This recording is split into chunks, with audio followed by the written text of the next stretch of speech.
And we are live. How's it going, Ben? Good. How are you, Greg? It's been good. It's been an interesting week in the markets. It's definitely back in up-only season. Feels like it. Bitcoin's holding above 50K pretty good, isn't it? I'm Yeah, checking right now. I'll actually jump into some charts here. Let me get this all Yes. sorted. And we can look at the usual. We can look at some Bitcoin, Ethereum, BNB, of course, and then we'll dive into some other interesting things.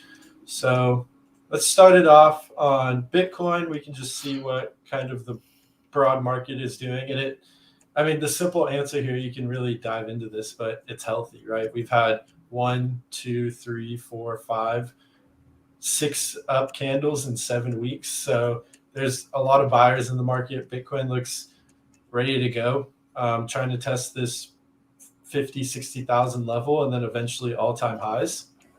So overall, the market looks extremely healthy. And the interesting part about this is Bitcoin is lagging behind the broader market. So we talked about this a little bit last week. I was looking at Bitcoin dominance and talking about how we potentially might put in a bottom, but there's still a little bit further to go. And then what happens if we break down? So just looking at this, Bitcoin dominance has come even lower. We're coming into this little pivot here. So there's definitely a lot of support. You have this little pivot, and then you have this one down here closer to the 40 level. But Bitcoin is definitely coming to a place where if this dominance wants to break down further into here, let me get this pen tool back. If it wants to break into this level and even lower, this is where we'll really see alts start to run. I'd be pretty surprised to see Bitcoin break all-time lows on dominance, but this is just something to look out for as the market is moving. Currently, altcoins, everything else in the crypto market is outperforming Bitcoin, is pretty much what this chart is telling us. But we are coming up on major reversal points in past history, which are these two levels right here. So this is just kind of what I'm looking at on Bitcoin dominance, and it's interesting because this will have a lot to do with how well altcoins perform. So just to put this into even more fruition, we can look at some of the cryptos that are outperforming. So Ethereum is coming back to test all-time highs. We got an extremely nice pop on Ethereum the past couple days on the first tier. So this week, let me just pull up this calendar. So from the 30th, Ethereum's up like 25%. So this is just kind of showing the market outperforming Bitcoin here, and Ethereum looks incredibly strong. And this isn't just on Ethereum, right, Ben? We've been talking about it. All these layer one ecosystems are also seeing this major price action kind of outperforming Bitcoin here. Yeah, I think we're going to see, and I don't know if you're going to move to BNB next or if you want to hop on like Sol or anything, but we can go to BNB. I think we're going to see BNB follow behind just like we did on the last, little run we went on. So BNB close to 600 probably sooner than we think.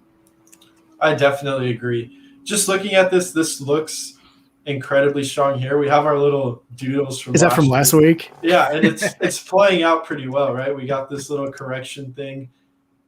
You even said that what I had here might have been too long of a time frame, so it's playing out faster. But this is just fun doodles. But looking at this, the only thing that changed from last week is we had a more steep trend line, which it was something to the extent of this, but it saved. The BNB is holding over strength here. So this is very similar. Like we're just looking for this to continue, get over this 530 level that it had a little bit of trouble on. That's marked as a weekly level here, this little cluster. And so just getting over that and holding strong, BNB looks also pretty strong here. It is lagging other layer ones. So for those of you who have been kind of paying attention to everything else that's going on, we've had AVAX has been incredibly strong, Avalanche with their ecosystem incentives. So Avalanche just touched all-time highs, came down for a little bit of consolidation, and now is just in this flag formation here. And we typically see these break up in bull markets. I remember I used to send these to you all the time early this year, Ben. You get these little flags down, and then you get something like this. I wouldn't be surprised to see this on Avalanche. But the main point here is just the incredible strength we're seeing. This was like BNB in the heart of its bull market in these run-ups here. This is what we're starting. Yeah. I was going to say, what this makes me think is it's like a markets of scale thing, right? And so new capital's moving in, it's just going to pump. It's easier to pump, right? And then BNB, like you said, already went through this. And it's kind of like why Ethereum isn't going to do that type of a move again. Exactly. I read it as a markets of scale thing, and eventually it all starts kind of just rotating through different DeFi chains and markets. Exactly. And it's not just that one of these layer ones is performing well. All of these layer ones, and Solana is actually much more to scale with BNB. So it's nice seeing these moves. But very similar thing. This is price action we were seeing on BNB early this year. This is just parabolic price action here. And I haven't looked at Phantom in a bit, but we can same sort of deal here on Phantom. And just to tie this all in together, it's not just one layer one DeFi network. And Binance Smart Chain has already had this sort of parabolic price discovery repricing run. So for BNB to look extremely healthy here while all the other layer ones are popping off, sure, it's lagging a little bit, but there's no reason this isn't going to follow the rest of the market. This also it's definitely coming in and flagging here. And so if this breaks out, yeah, like you're saying, this can go to 600 very quickly, especially considering all the other layer ones are already doing it. So kind of my main reason why I think BNB is lagging has just been sort of all the recent regulation, but the exchange has really shifted focus towards compliance, and now users need to KYC, and it's very much they're active on compliance versus being reactive before as they were before. So I feel like a lot of that FUD has been dispelled, and now it's just seeing and waiting for the market to kind of get these capital rotations into other layer ones like Binance Smart Chain. Yeah. I think so CZ said something in that 1 year anniversary about, the future of crypto is where DeFi and CeFi intersect, which makes a ton of sense because centralized finance does the onboarding. That's just the reality, right? Yeah. And then it's like a gateway to DeFi. And the fact that Binance can act as its gateway, and I know you wanted to comment on BNB having this dual purpose CeFi DeFi. I don't know if I'm getting ahead of ourselves here. That's perfect. It's a super interesting topic. Yeah, and just part of that CeFi DeFi intersection, like the on-ramp that Binance Smart Chain has is immense because of all the liquidity on Binance Exchange. So that's one point there. And the other point is a lot of these tokens are just layer one networks, Avalanche, Phantom, Matic. They're just layer one networks, and BNB has dual purpose. BNB is both Binance's exchange token, and it acts as the native token, the gas token on Binance Smart Chain. And just looking at other exchange tokens, so we looked at layer ones. Layer ones are going crazy. We look at other exchange tokens, and FTT, one of the other most notable exchange, I'd argue currently, is at all-time highs. So not only are layer ones going crazy, but exchange tokens are going crazy, and BNB is both.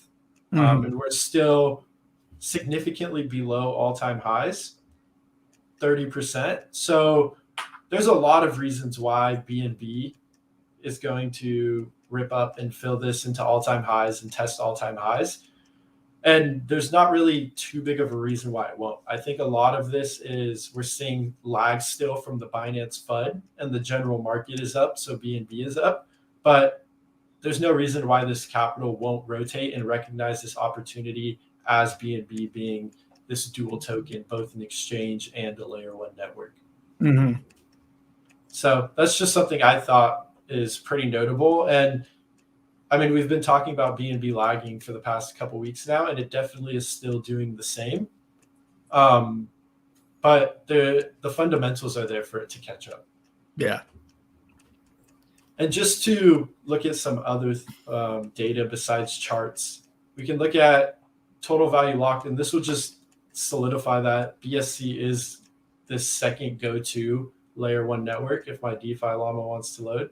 So of course, Ethereum breaking all-time highs, 130, 140 billion in TVL, which is incredible. That's nuts. Yeah. Hop over to Binance Smart Chain, and I don't think we're back at all-time highs yet. We kind of have this grind, but we're sitting at 18 billion, and no other layer one is at this point. All of these other layer ones are at the stages that Binance Smart Chain was in January and February, March even, just undergoing this parabolic growth. So Polygon as well, not as big. Phantom, not as big.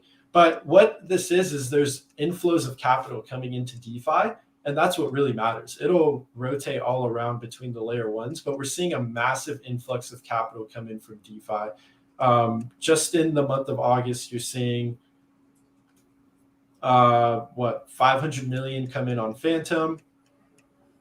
We've seen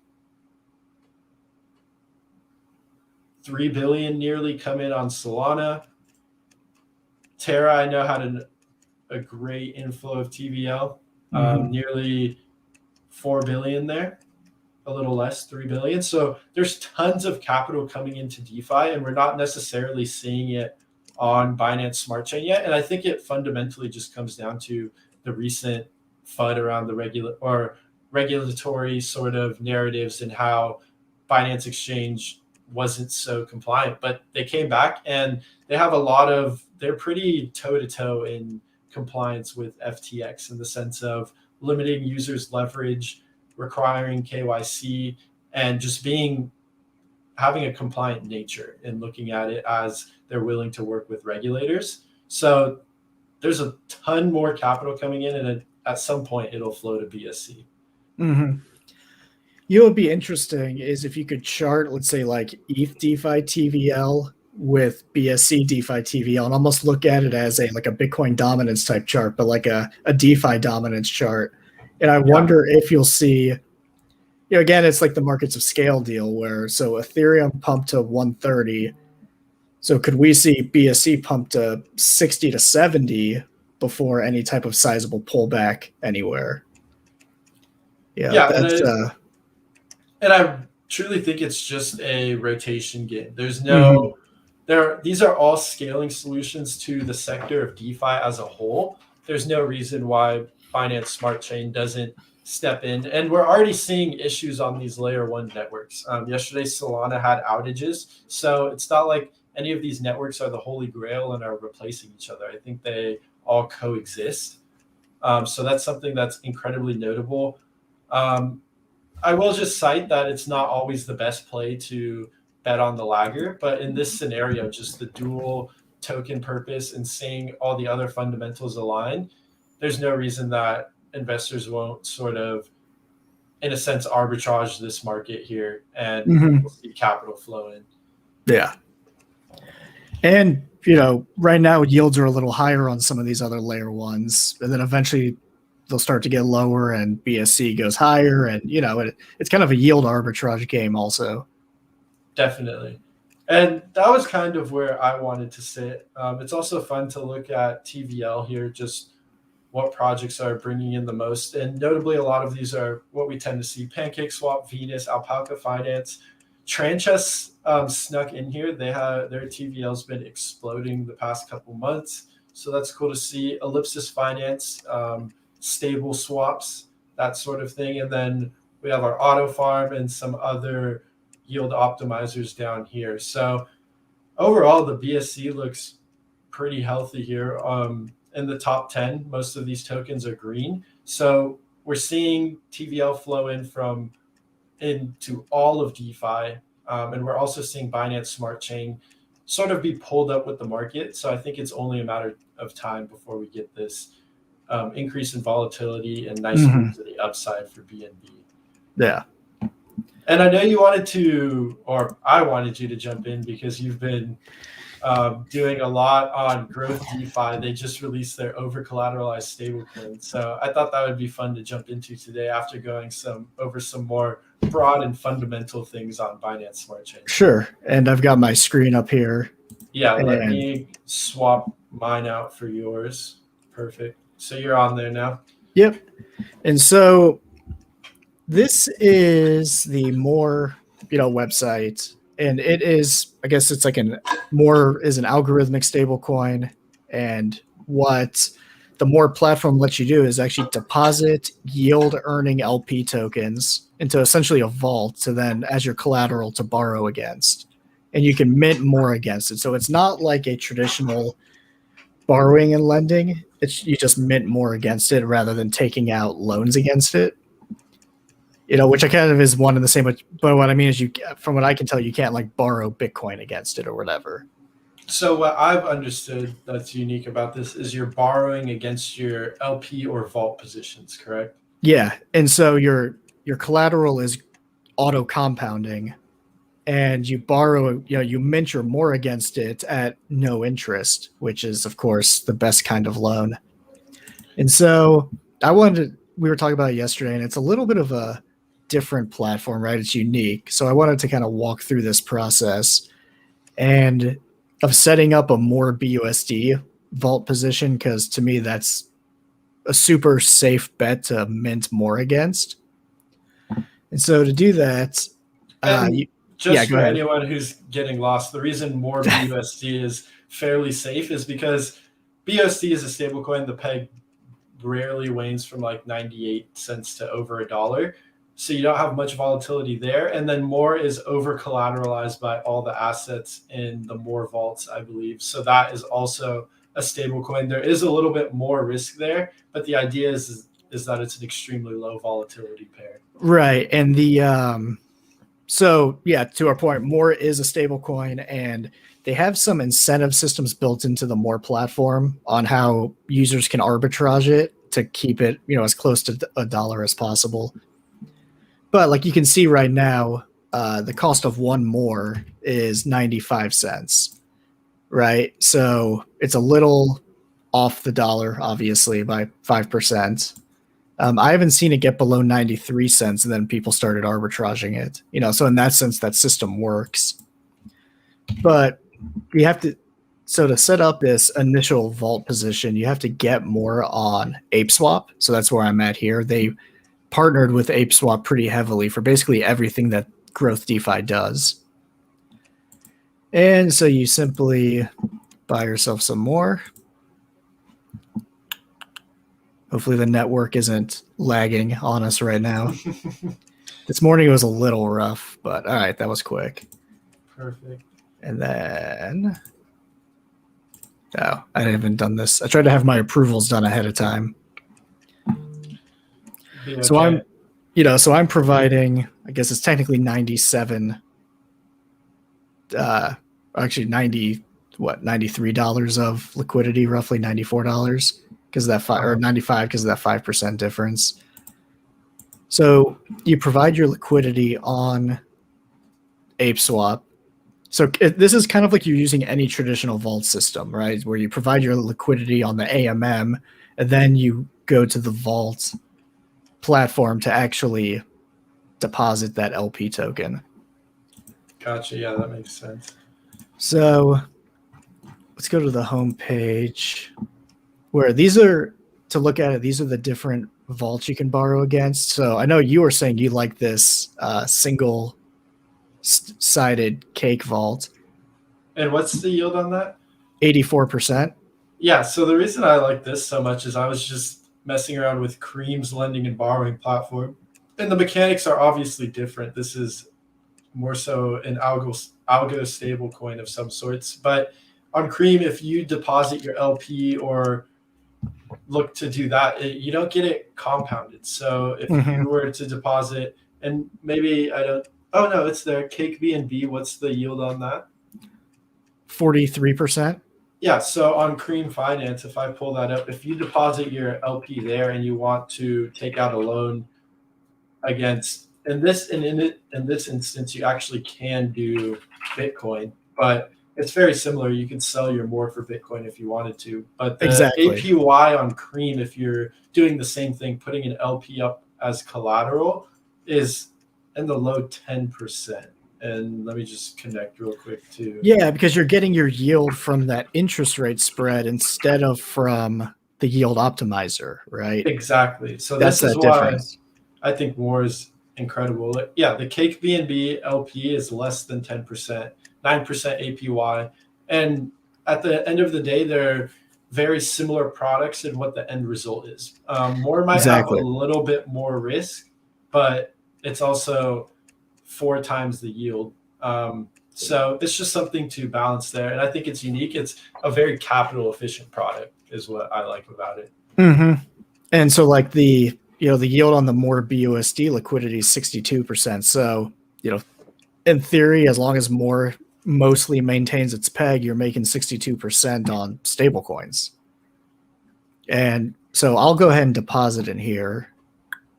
Something to note when you're doing this caught me off guard. So you can automatically like mint more in a single transaction here, right, against your position. And I didn't plan on doing that originally, but they sneak this $100 in there. Right. So if you don't go in there and delete it, you are going to mint 100 more every time you deposit. So a little, nice little tip there. Little sneaky growth DeFi. And because I was like, how do I have more in my wallet? Right. All I've done is deposit.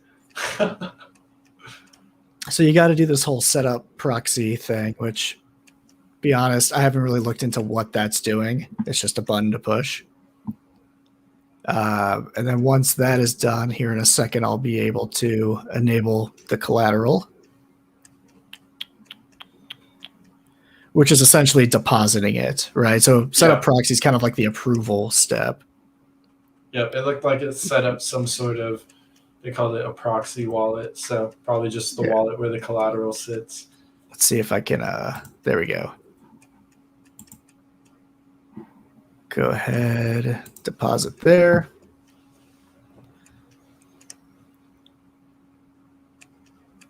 And then the best part is you can do all sorts of things with the extra more you mint. Real creative, right? Because, since you're borrowing, you're in a sense borrowing more for free. Which I love this type of system, right? Like a 0% loan is phenomenal. So like, I think I was messaging you like all the different strategies running through my head yesterday, and let's see if this has deposited yet. Sometimes I think they just launched, and sometimes you just got to throw a refresh, update the front end. Yeah. Okay, now I can open the vault. There was a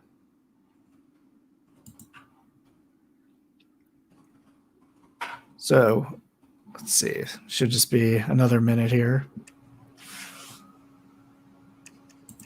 Oh, you know what? They added that 100 back in. So this is going to automatically... Oh, transaction failed. Probably because the 100 more was added. Possibly. Although I... Oh, yeah, because I can't borrow 100 Yeah. more against this.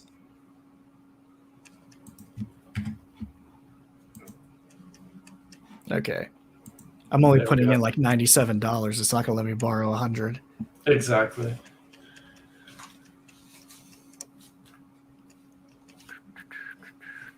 Okay, so now, again, like there's, all right, so this tells me I can safely mint 93.77 according to their system. In theory, if more stays pegged, there's not really a lot of liquidation risk. So, and right now, this position is auto compounding at 62% APY. So simple process. What, and there's so many different ways to use this. So let's say I wanted to get 80 more, and then I could, like, just for fun, we'll do this pretty quick. So doesn't want to give it to you. No more for you. I wonder if you have to do 100, if that was a minimum. That might be an instance there. Yeah. So anyway, where I was gonna take this was I was just gonna mint some more, swap it for banana, and then if you go to their deal here, make 146% on a banana, and if I wanted to, I could borrow against that. I don't think I'm going to borrow against those types of positions because then you get into that liquidation scenario. Yeah. But to me, this is a good way to essentially borrow against stable coins, go buy some, good positions, and then LP those. And in theory, while this loan doesn't pay itself off, the collateral is going to grow, and you could actually sell some collateral to pay the loan back.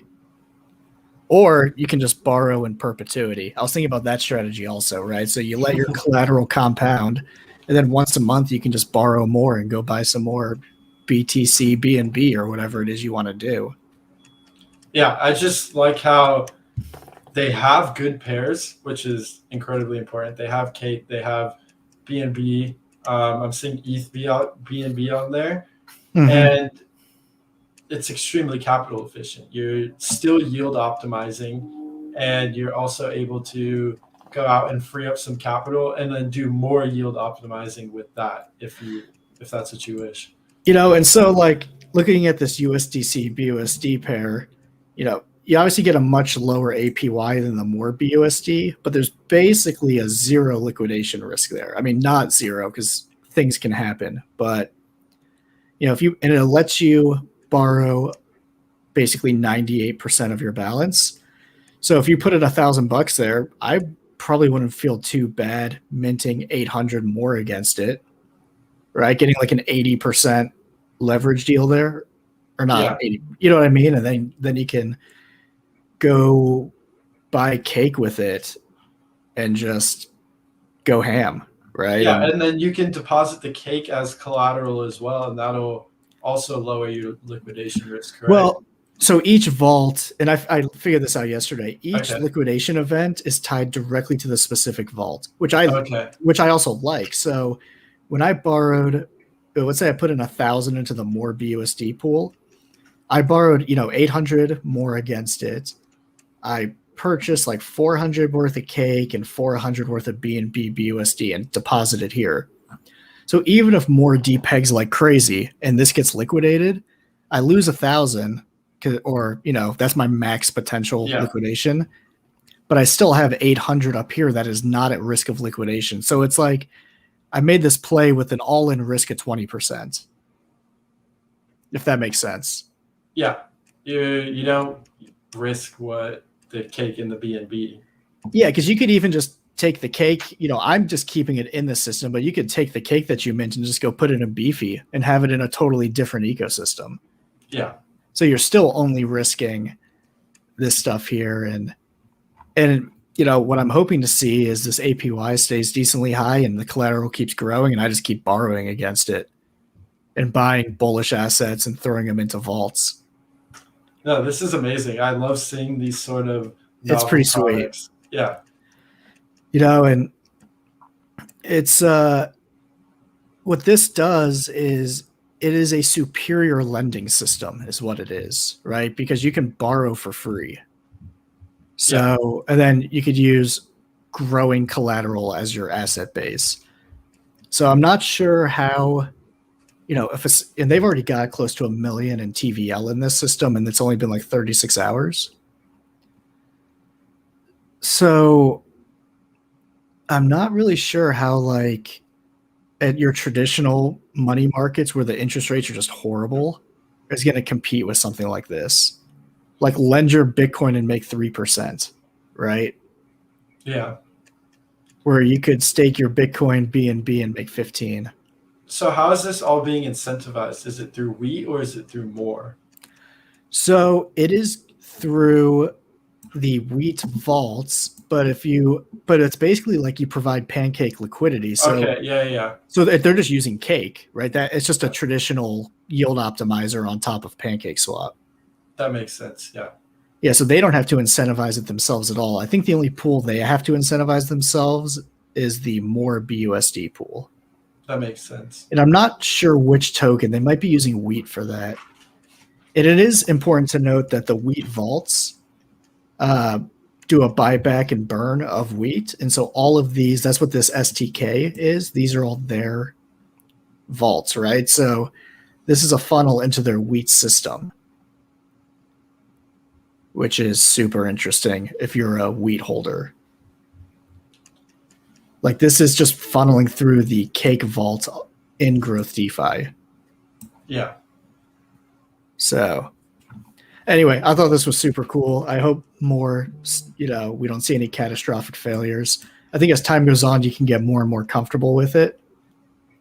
I agree. That was going to be my main concern. That's the thing is if you're going to do this, you got to recognize that algo stable coins have had some tough luck in the past. Yeah. So the main thing is, will this peg be able to withstand sort of a stress test or will it not? It is over collateralized, which is a good thing. But in a flash crypto crash, it kind of might not matter how much crypto collateral you have. Well, and here's something that's kind of interesting about it, right? So here's this self-regulating Arb system where if the price gets low enough, so let's say I minted more at like 96 cents, right? If it gets down to 85 cents or something, I can go buy it on the market and then pay back my loan at like a 15% discount. Yeah. Right. Because I only, I can basically deposit the more that I minted, but I got it at 96 cents and I'll pay it back for 86 cents or 85 cents or something. So that's what incentivizes people to mint when it's high and then repay and then buy it off the market and repay when it's low. That makes a lot of sense. Yeah. And I actually did a little bit of that yesterday because I minted at like 96 and I just scooped some up at like 94. So not a huge gain, but I basically just got to repay my debt at a discount. And I think, I don't know if you want to pull the chart up on PooCoin, and I'll use Dex tools, but yeah. You're a Dex tools guy? Yeah. If I could even open it. There we are. I think it was close to, obviously we have that price at 90, right around 96 cents. What am I pulling up, more or wheat? Pull up more. Because you could see the buyers coming in at like 93 cents, probably paying off their debt, and then they can remint later.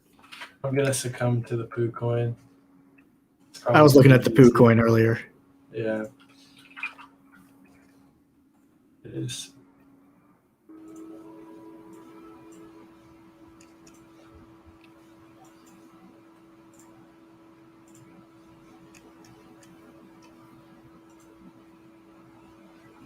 There we are. So yeah, so you see someone, it was bought all the way up to 99 cents on there. Yeah. And I would expect this price to just as the market cap grows, the price is going to be fluctuating, but I would assume it'll fluctuate less and less over time once the liquidity is deeper and the market cap's a little bit bigger.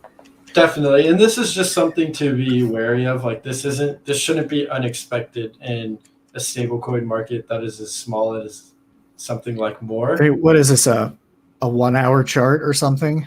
Exactly. Or a 4 hour chart? 4 hour, yeah. Yeah.